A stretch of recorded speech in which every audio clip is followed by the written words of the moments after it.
change program. But first of all,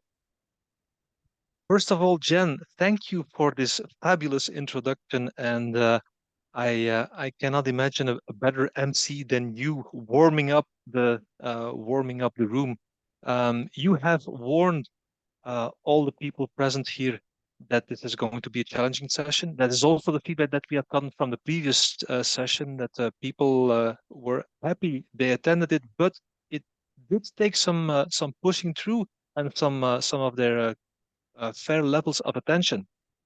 So as Jen said, the level of participation is one that I've chosen to take questions at the end because this is going to be a build-up. And one last warning, we will be flirting with the speed limits as I go through the presentation, and that is also why in the invitation we have said this is for advanced practitioners. So, social architecture, first of all, why should you care as an organizational change practitioner? And this, or at least the two first bullets, should be things that sound familiar to you if you're operational in projects where you have an installation mindset. You have the definition of done, as some people say, and as project managers tend to push for installation, at the end, we tend to crack the bottles of champagne when a change or when a program is installed. Yet we have learned from people like, for instance, Daryl Connor, that there's also something like a realization mindset. It's not over until the intent goals of the change are realized. And my addition to that is it's not over until we have built ownership around that future state. Another way of saying the thing that teaches people how to fish so they can eat forever. What are we leaving behind when we leave the scene ourselves? Are we leaving behind a governance, an architecture, a code of people, or a human code around the technical solution? That is a question we want to answer here. And I will take you through a discovery of how we are wired for building such a code and how we have more things within our span of control than we would initially expect. I've divided this presentation into four main pieces. First of all, understanding social spaces. Secondly, shaping social spaces, then holding, and then healing social spaces. So the hint is already in the titles here. It's going to be about social spaces. And first of all, like any lecture, we're talking about social architecture. So let's first put a definition to it, a definition of which I hope that it will make more sense to you at the end of this presentation, but I'll give it to you as dry as it is right now. Social architecture is the intentional design of social spaces that enable the collective potential of a team, an organization, or a community. Different things to dissect here. First of all, social refers to the way we connect with others. Unconsciously, we connect with others according to the rules of the space that we are in. And that's the indication on the left-hand side there. This is called the social script. And a social script contains the protocol of interaction in a space. A lot of dull words, protocol of interaction in a space, but it is important. Spaces could be anything ranging from a physical space like a room in a building, the space of a social network, the mental space that is felt by people belonging to the same community. And the fact that a social script is always confined to a space, that's important. Space determines social script because to the same extent as we become aware of how spaces shape a social script, we can become intentional about shaping, holding, and healing those spaces. And that's where the term architecture refers to. It's actually an active intervention of shaping those social spaces for collective engagement. So just like architects design buildings for people to live in, social architects design social spaces for connection. So completely at the end of the presentation, we will get back to this definition or the elements of this definition. I will see how it resonates, and I hope it will resonate better with you. To make things more complex, we will dive into some science in a minute, but at the same time, we could benefit from some clarity, the kind of clarity that can only be offered by artists like poets and novelists. Here is the example of Georges Perec, who wanted to become aware of how spaces shape the way we live, a little bit like fish becoming acutely aware of the water they swim in. And it says, to live is to move from one space to another. And people from Canada, they can, for instance, check if my translation was more or less correct from French to English, but let's keep it to live is to move from one space to another, thereby implying that it is impossible not to be in a space. So yet, space can easily be the one thing determining our behavior more than anything else. And it's also the one thing we have the lowest levels of awareness about. Mind blowing. This is what the poet or the novelist can tell us. But also, social scientists are talking about social script and social spaces. Here is how social science breaks it down. In all human cultures, the social world is it has two dimensions. First dimension is that one of kinship or closeness. Either we feel close as friends or we feel distant as strangers. And the second dimension is that one of hierarchy or status differences. And we make the distinction along the first dimension between friends and strangers. Second dimension is that we are um, exactly prepared for status interactions.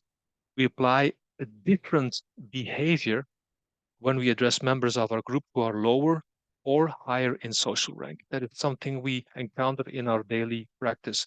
For instance, in many languages, even we have a different word for addressing those who are close to us, like we say in French, tu, for people who are close to us, versus those who are distant, and we address them with the word vous. So the tu versus vous in the French language is an example of that. And our minds also keep automatically track of those two dimensions. Now, I think we can all agree that this is an example of a social script, a very strict and an explicit social script. Boxes and reporting lines, they shape the expectations of status interaction. In this respect, social scientists also talk about deference and demeanor that is applied and that is also um, enforced by this structure. This is also a social script where we are constantly picking up cues and adjusting to the expectations to conform. That is because we are biologically wired to conform, to belong, and to obey. So, this is where we jump from social science to behavioral neurobiology. So we're coming from poetry, so we're jumping to social science. Now we make another jump to behavioral neurobiology, and that's more specifically brain research. And it shows that when we discover that we are out of step with everyone else, our amygdala is activated, our memories are revisited, and our sensory processing regions are even pressured to experience what is not true. There are lots of social experiments confirming that we are wired to fit in. The classic example is that of a panel of participants who are in a waiting room, and all of a sudden smoke comes out of a room indicating fire or danger. And when all the other participants are not reacting because they are part of the experiment, you can see how much a person is torn apart between what they experience and what they believe. There is an enormous pressure of social pressure of the social script on the amygdala and on the sensory processing regions. That pressure is enormous. So we're biologically wired to conform, to obey, and to belong. Let's have another look here.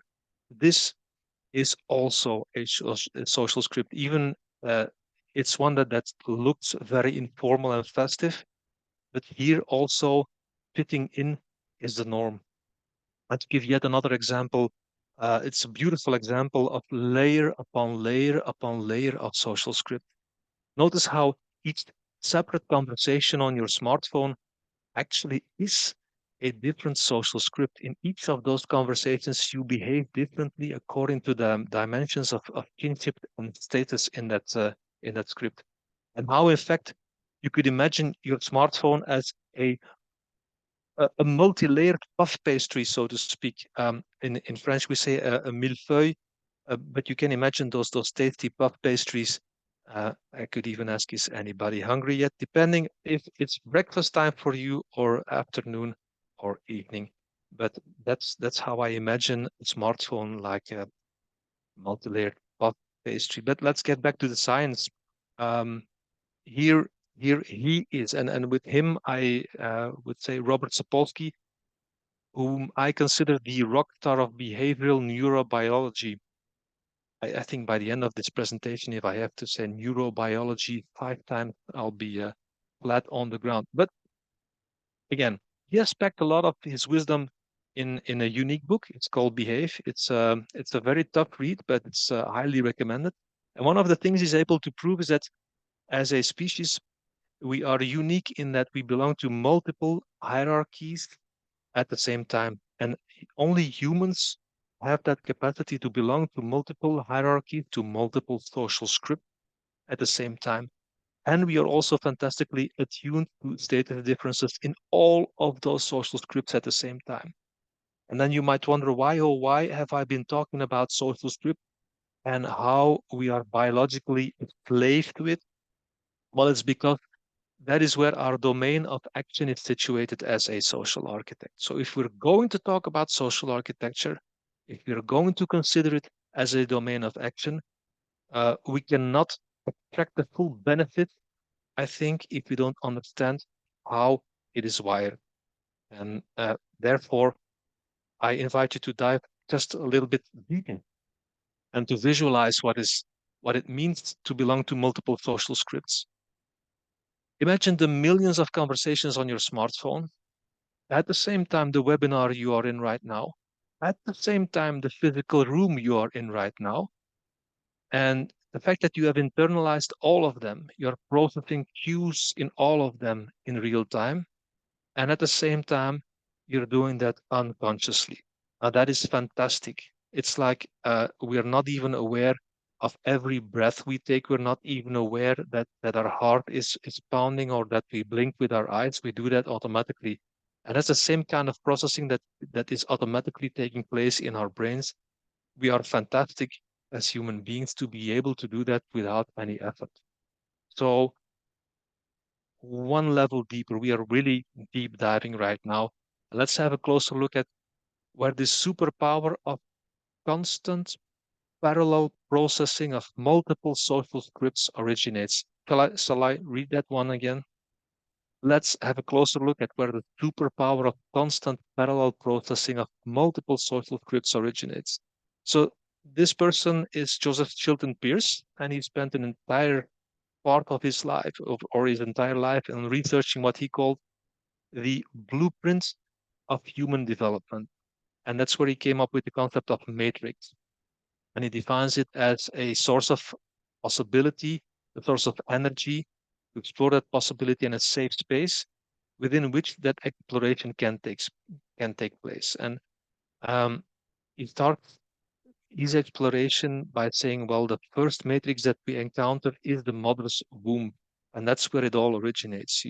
I think most of you did not expect me going back to the mother womb just by looking at the title of this webinar, but yet here we are. Every child's first matrix is literally the mother's womb. It's where it all starts for every one of us.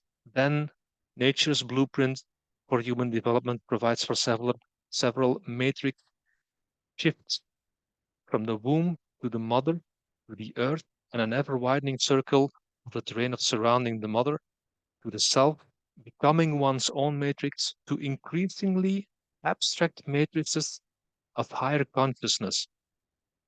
So our self-awareness grows gradually with each matrix shift.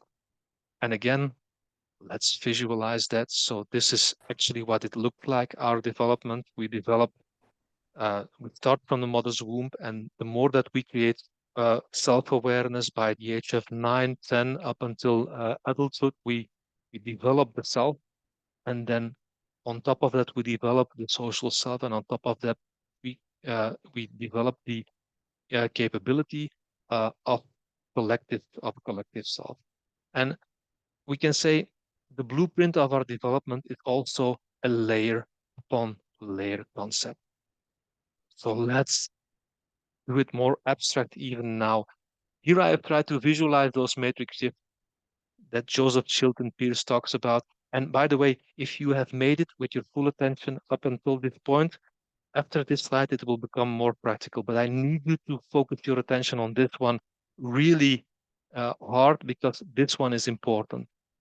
So each matrix shift is a source of possibility, energy, and safety, and it serves as a stepping stone to explore the next matrix in our development.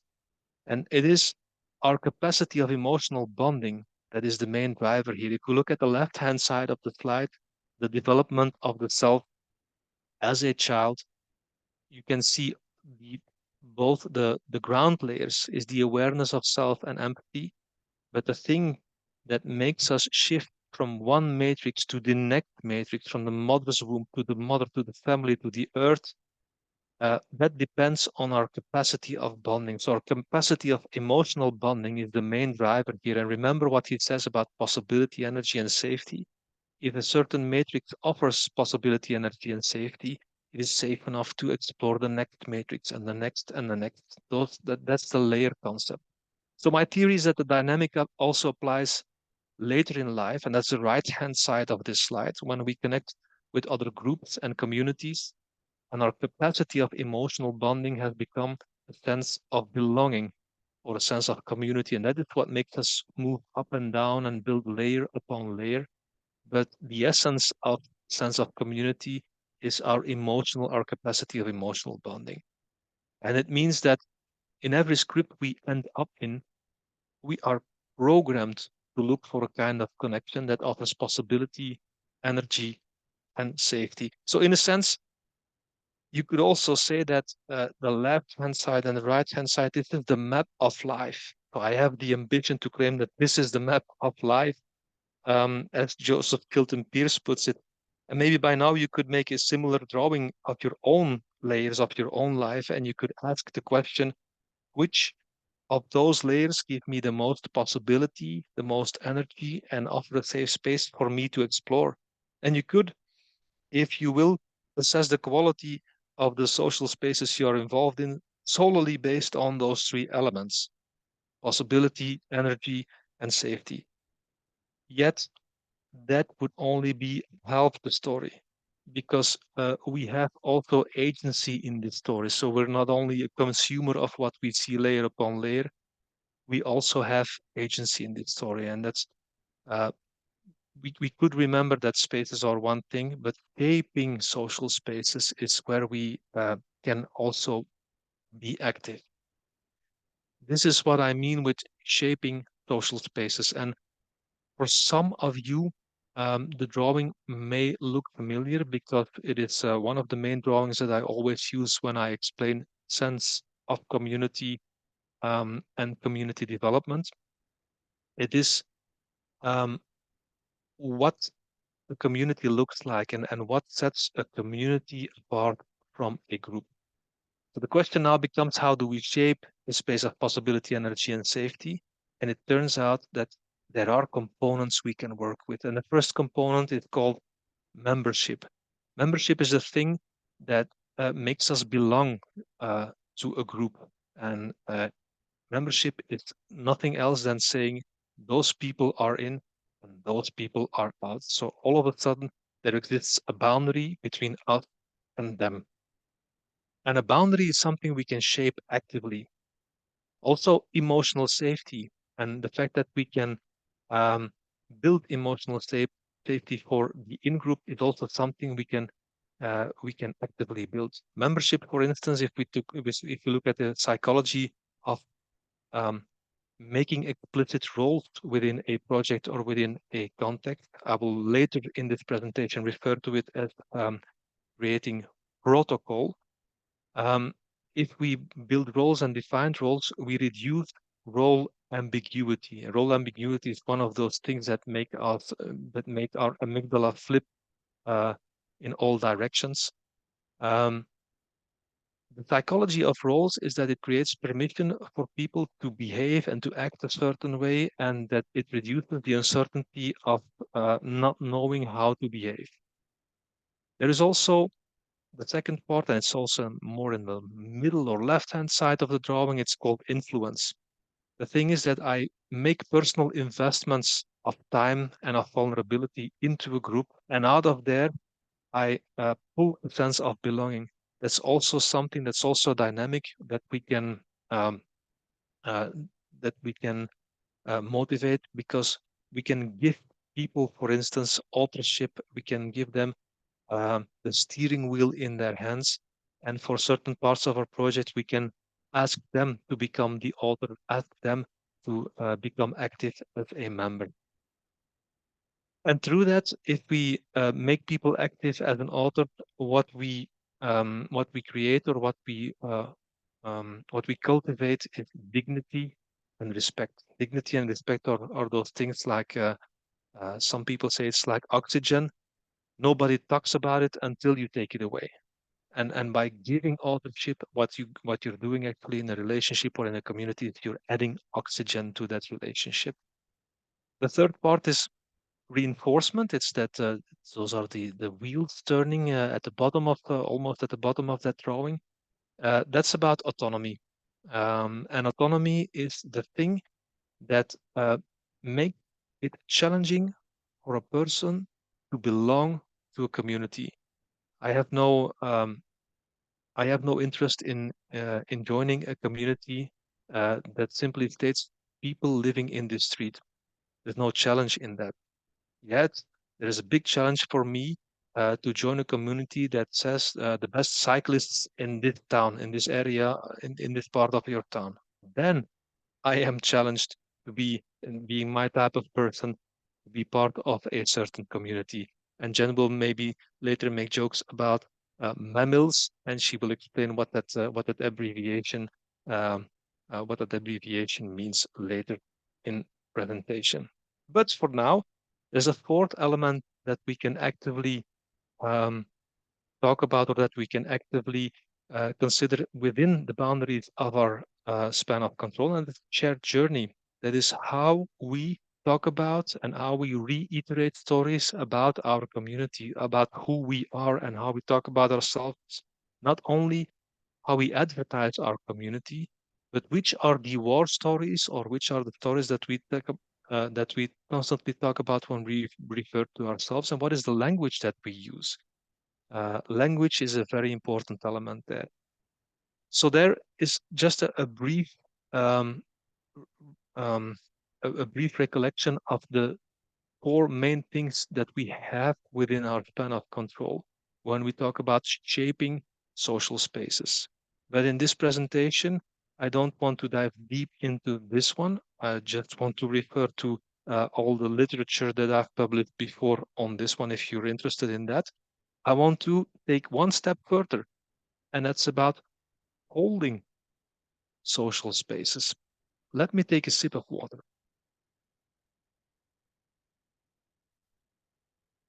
Once we have an idea of the components of community, it is time to operationalize. And when we think about holding space in our practice as an organizational change practitioner, we are often limited to organizing events, making sure that our guests feel welcomed and that the room is in and the logistics are set up for successful connection.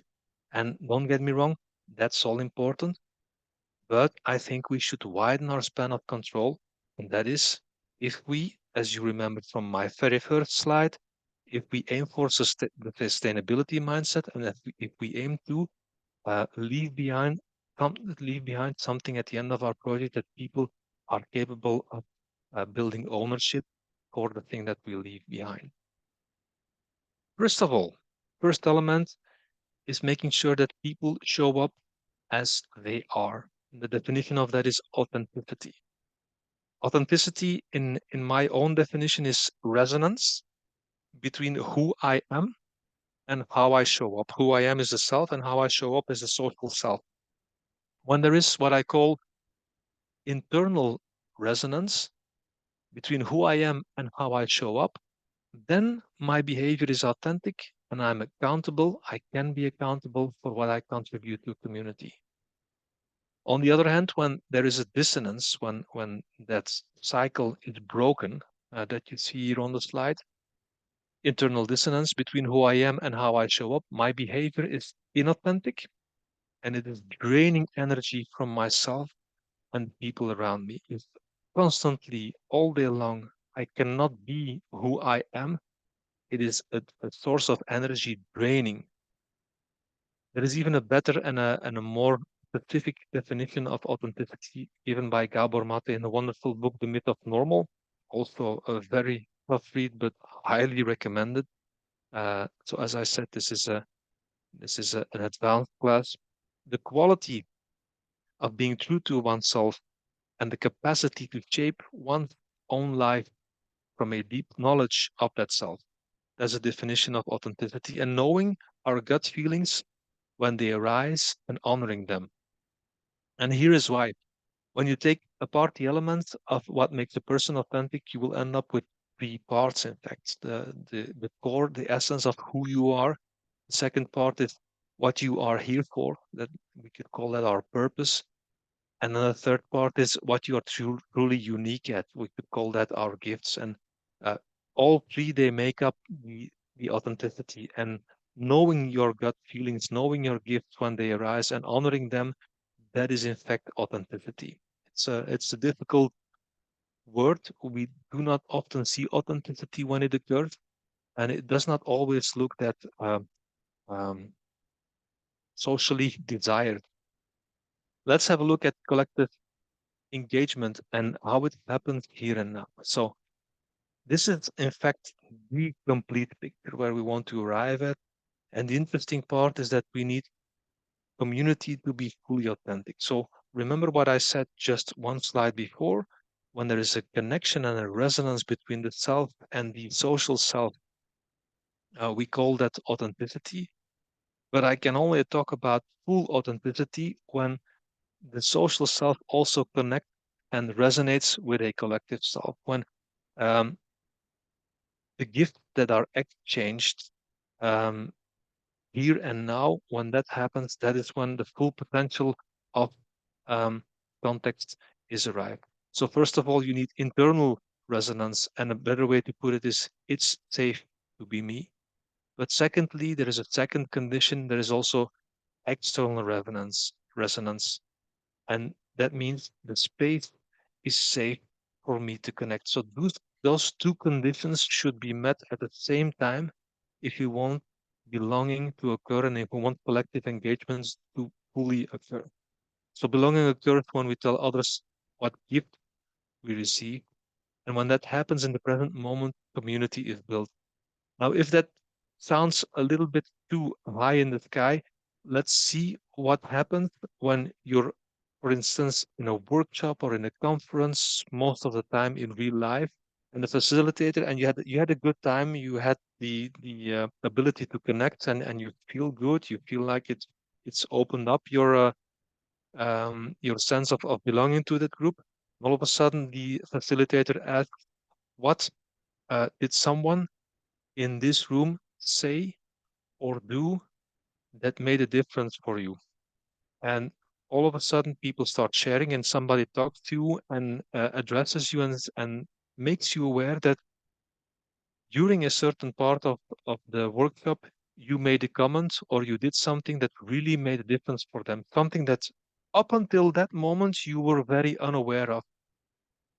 But the person made you aware of the joy you brought in them, and the person made you aware of the fact that that thing that you did or said in that exact moment made a difference for them and maybe made a difference in their lives. That is when gifts are exchanged. And that is why I make the statement that we need community to be fully authentic. Gifts can only be discovered when we are in full connection with a community. We need a community to tell us what we are good at. We need a community and other people to tell us what our real gifts are. We cannot simply do that by as an individual looking in the mirror. And that's why belonging occurs when we tell other people's what gifts we received. And when that happens in the present moment, then community is built. So it happens in the here and now. And this is the full picture. And this is also the message that I want to give is that um, we could we should look at the full spectrum of the social architect. We should not only make sure that we build all the efforts to have a nice conversation, have a nice event, and make sure that the room is safe at the moment, but we should also invite people as they are into the conversation. So, is that when you consider yourself a social architect, you need to define your span of control larger than all these events. And we should remember that the purpose is getting from installation to realization, and then one step further into sustainable ownership over the future state. And when you want things to last, you need people to step in. And that's why we should consider the full scope here. And that's also why that awareness of spaces is important, and the awareness that we have a lot of things within our span of control for those spaces. So that was about holding social spaces. And I would say, going back to the previous slide, so far the happy flow. This is when all goes well and when all goes in theory as predicted, when there is internal resonance, when there is external resonance, and we are aware that our full span of control is there. But what about when the happy flow is interrupted? And also, um, neurobiology has a great deal to say about that when the flow is interrupted. You can see that the subtitle of the book of Sapolsky is called The Biology of Humans at Our Best and Worst.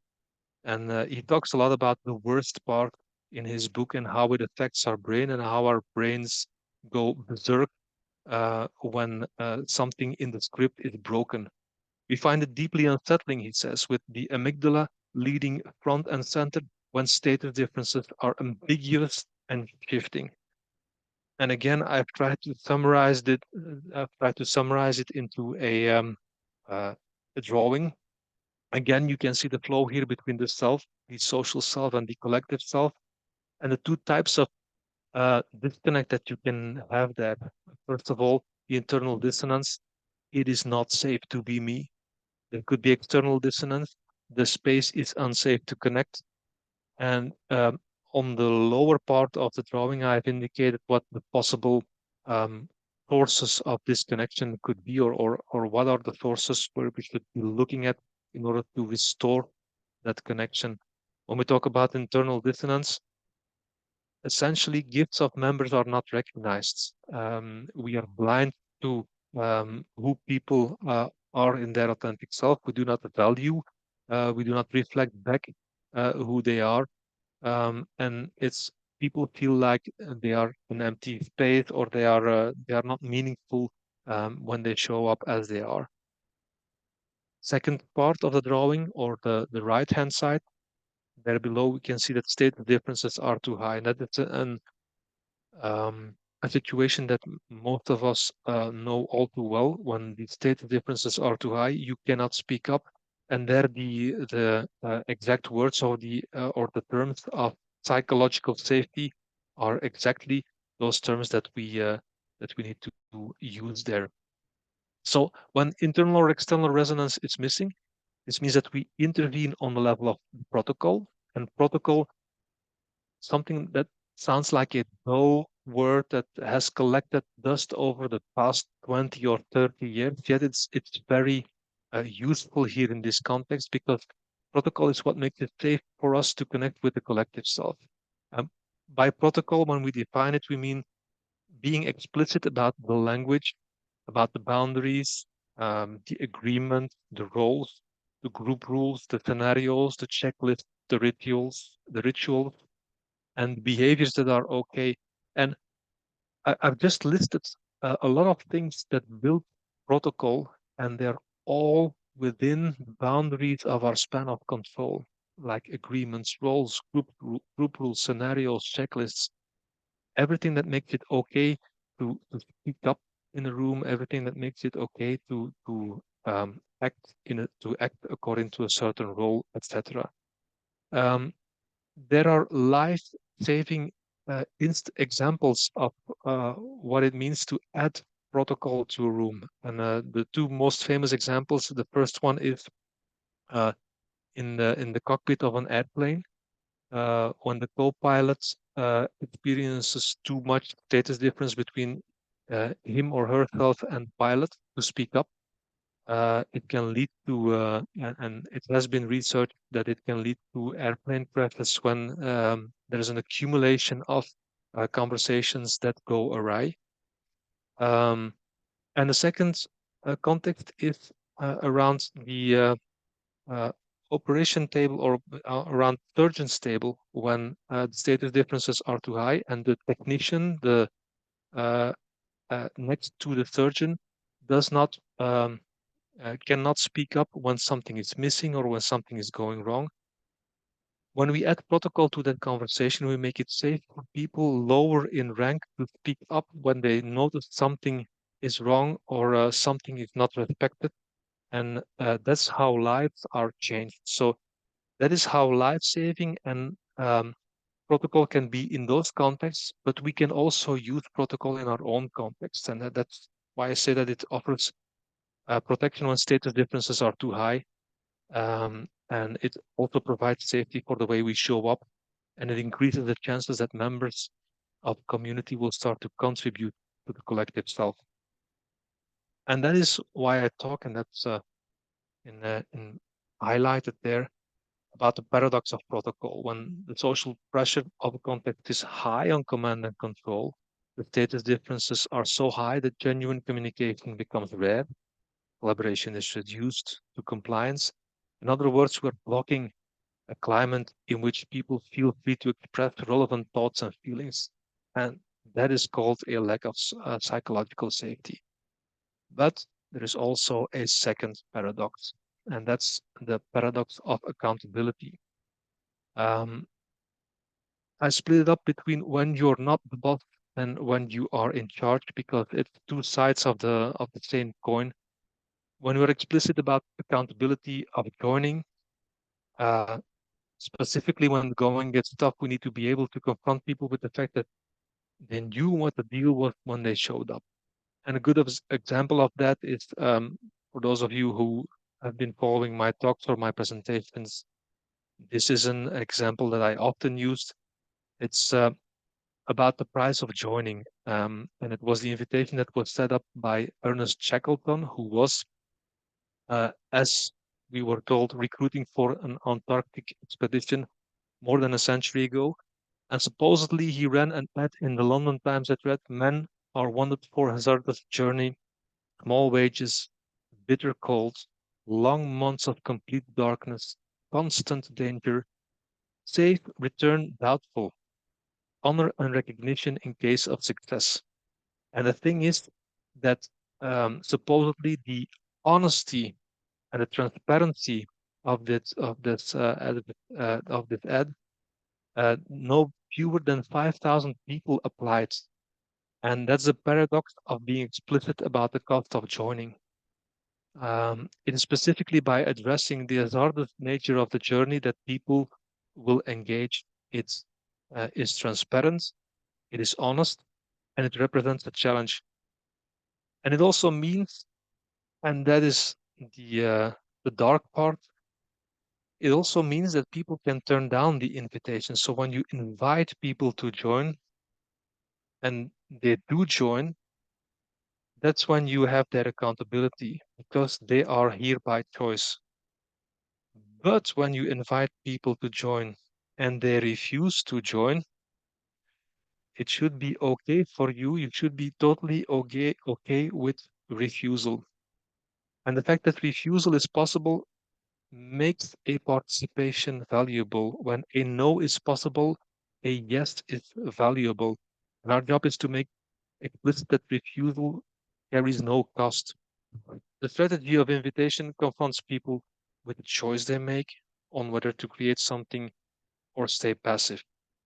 And when we're explicit about the nature of invitation, the price of joining, and the liberty of refusal, those who joined will be there by choice, and their contributions to the community will be authentic. And that's when we dive into what I call paradox of accountability. It's the fact that refusal is possible. It makes participation valuable. Now I'm deep into 40 minutes and I'm almost at the end of my presentation, but let's make it just in the same way as we dove into theory, let's bring it right up and let's make it more and more practical. Because on this Shackleton story, there is also good news. Because when you start inviting people in a certain context, what you are doing is you're creating a new social script that does not exist before. And that's why I said the good news is this too is a social script. And there's more good news.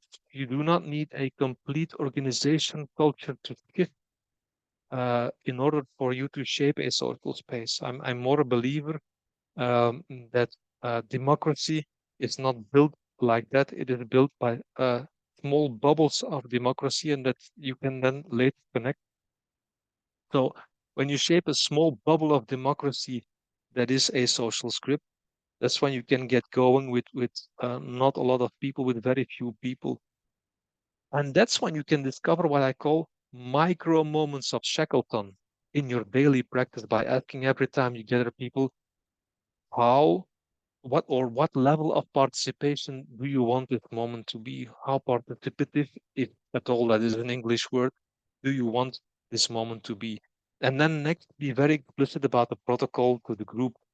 Um, And you can even go one step further and you can create what I call micro moments of Gandhi, in the sense of that famous Gandhi quote, be the change you want to see in the world, in your daily practice, by you yourself as a role model demonstrating vulnerability. And again, I'm talking about, with those micro moments, I'm talking about things that are within our span of control. Because when I bring up Shackleton, every time people go like, aha, yeah, that's a nice story, it's nice drawing, etc. But we should be conscious that those things, when we apply them to our own context, we are capable of creating those moments as well. And that's why I talk about micro moments of Shackleton and micro moments of Gandhi. Another rock star, but this time the rock star of psychological safety. She's called Amy Edmondson.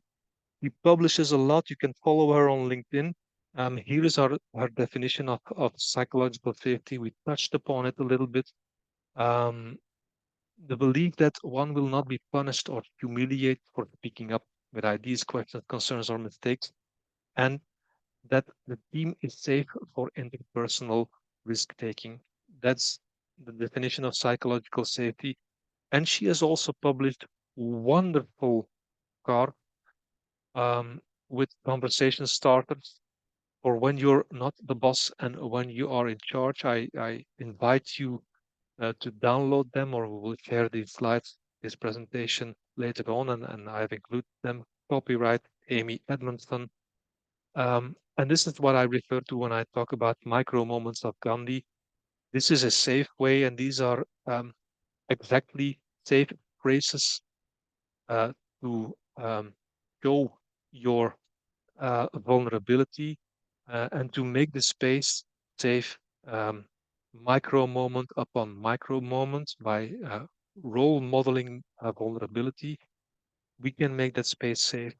And that's when we try to resonate with the yearning of emotional connection with all the participants in that space. And that's also when we should remember, while we are doing this role modeling vulnerability, that um, all the participants around us, even though they're not showing it, there is a deep yearning and they're looking for a place of possibility, a place of energy, and a safe space.